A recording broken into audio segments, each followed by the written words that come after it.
ফিফার উদ্যোগে অনুষ্ঠিত হতে যাওয়া এশিয়ান কাপ থেকে হুট করেই সরে দাঁড়িয়েছে ভারত।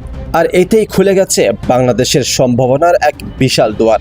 কিন্তু যেখানে পুরো দেশ আনন্দে ভাসার কথা, সেখানে বাংলাদেশ দলের কোচের চোখ মুখে শুধুই দুশ্চিন্তার ছাপ।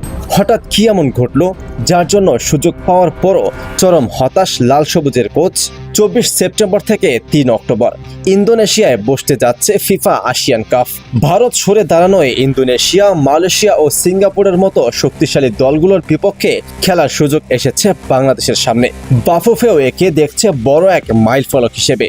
কারণ একদিকে বড় দলের বিপক্ষে খেলা, অন্যদিকে মোটা অঙ্কের অর্থপ্রাপ্তি। কিন্তু বাফুফে ভবনে 4 ঘন্টা অপেক্ষার পর যখন সংবাদ মাধ্যমের সামনে আসেন জাতীয় দলের হেড কোচ থমাস ডুলি, তখন তার মুখ থেকে বের হলো আসল বাস্তবতা।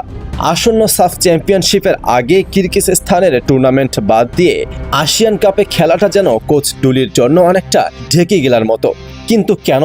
কোচ ডুলির সহজ হিসাব, সাফে নামার আগে তিনি চেয়েছিলেন তুলনামূলক দুর্বল দলগুলোর সাথে কয়েকটি ম্যাচ খেলে জয় পেতে। কারণ টানা জয়ের মধ্যে থাকলে ফুটবলারদের মানসিক শক্তি ও আত্মবিশ্বাস থাকে তুঙ্গে। কিন্তু এশিয়ান কাপের মতো বড় টুর্নামেন্টে খেলতে গিয়ে যদি দল টানা হেরে বসে, তবে সাফে নামার আগে মানসিকভাবে ভেঙে পড়তে পারেন ফুটবলাররা।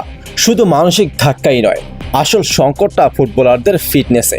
সারা বিশ্বে যখন ঘরোয়া লিগ পুরোদমে চলছে, আমাদের দেশে খেলোয়াড়রা এখনো খেপ খেলে বেড়াচ্ছেন। কোচ ডুলি ক্ষোভ প্রকাশ করে স্পষ্ট জানিয়েছেন, ক্লাবগুলোতে অন্তত 6 সপ্তাহের প্রি সিজন ট্রেনিং না হলে এবং 6 থেকে 8টি ম্যাচ না খেললে শতভাগ ফিটনেস আসে না। জাতীয় দল তো খেলোয়াড়দের ফিট করার ট্রেনিং সেন্টার নয়।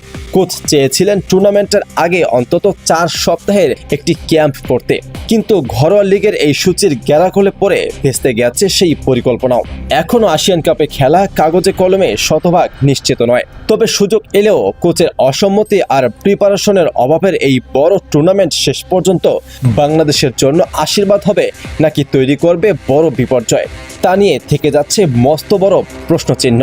বাফুফের এই সিদ্ধান্ত এবং কোচের দুশ্চিন্তা নিয়ে আপনার মতামত কি? আপনি কি মনে করেন প্রস্তুত না হয়েও এশিয়ান কাপে খেলা উচিত? কমেন্ট করে জানান আপনার গুরুত্বপূর্ণ মতামত।